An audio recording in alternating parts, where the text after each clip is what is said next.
Hello, friends. Happy Thursday, January 8th, 2026. So, coffee time. It may be PM, but it's still coffee time for me. And every time I enjoy this coffee, I think of a dear friend that bought it for me. You know who you are. So, it's just so yummy. Anywho, I hope everyone's having a blessed day. I've had a busy couple of days.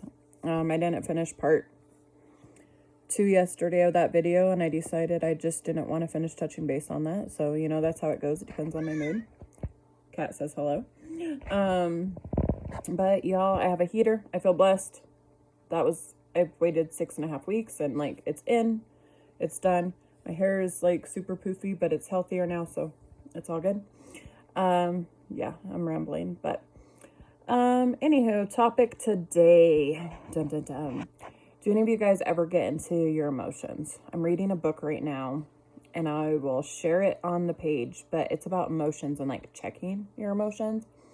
So, very important, y'all. How many times do you're having a conversation or you're out and you get overstimulated, and next thing you know, you feel your emotions going and going and going, and then you're 0 to 60 and you cannot will it in.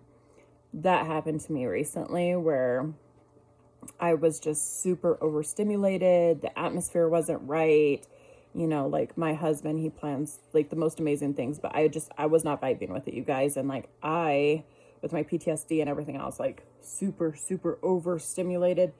And the next thing you know, I'm not being the nicest, you know what I mean? And I was like, let's go. And blankety blank these people. I just want to go back to the hotel. And I was really overwhelmed. But that's where we have to sit and not just run with it. You know what I mean? We got to sit with ourselves and think for a moment. So that's what you've got to do before anything else. You got to stop, and think about it. Think about why your emotions are getting that way. Why, here we go. It's running rapid. So sit with yourself. Take that moment. Think, reflect, breathe, you guys. You got to breathe.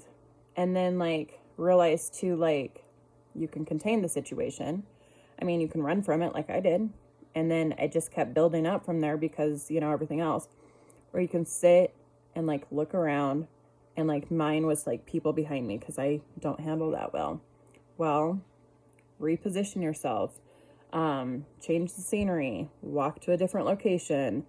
There's so many things I could have done differently, but no, I let it build, ended up snapping at my husband. Anybody that knows my husband, he's the most mild human being in the world. He's just a very kind natured person. And I was like, man, he planned this romantic getaway for New Year's and all this stuff, and here I am being a real to him because I got in my emotions. And then at that point, here's where we got to be adults. Okay, I done messed up. I didn't treat somebody very nice. I was in my emotions. I ran with it, and I acted out because like a child. I'm sorry, but like a child. And that's where you have to stop, and you have to be like, okay, I had to apologize. Oh, I'm so sorry that I treated you that way. I was very overstimulated. And don't use those excuses. Don't be like, I was overstimulated, so therefore, blah, blah, blah, blah, blah. I was, butthead to you because, no, you have to check yourself. And I rent a really good opportunity of a fun night. I really did because I was in my emotions. And how many times as human beings do we do this? Do we get something in our head, or we're like, oh, I'm not as pretty as that one girl. So do you find her attractive or something? You know what I mean? There's so many things that we can get in our heads about. And then, my husband, he'll stop and be like, where's this coming from? And he'll redirect me. He's really good at that. But it's certain things that I'm I'll get so in my head and get so caught up in my emotions, and I have no idea where it stems from.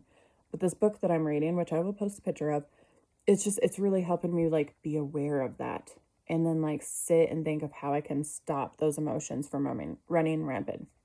Word vomit, you guys. How many of you guys do word vomit where you get mean? I've learned not to do that one because I am not going to throw words at my husband. I will not throw negative words at anybody I care about. But I used to even do the word vomit thing where, here I go running and I would say very negative things towards somebody to try to get at them. You guys, it makes you look like you're, it's very immature. So it's just stop and check your emotions, if you're a person like me that's going through some shit, like, you know, just like be real and check yourself. You know what I mean? Like, don't run with it. Don't bring it until tomorrow. You know what I mean? Don't go to bed mad and then be like, you know, or play the victim in it. Just have ownership and be like, I don't know where that came from. I'm so sorry. I was in my emotions. And, you know, like, you know, hope that you can accept my apology. Let's move on from this. I don't care what the case scenario is or who it is, you guys. Let's just all be adults and do things like that, because guess what? Then, you know, the next day, like, my husband didn't even act like I was, you know, rude the night before. He was very sweet the next morning, went and took me out to breakfast, you know, got the doors for me, was very sweet, because I was like, I apologized, you know? So guys, that's just what I'm telling you. Check your emotions.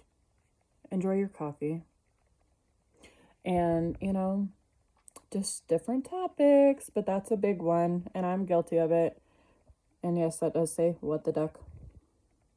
But hope you all have a blessed night. I'm going to pop off of here. We'll have a different topic tomorrow. Bye, guys.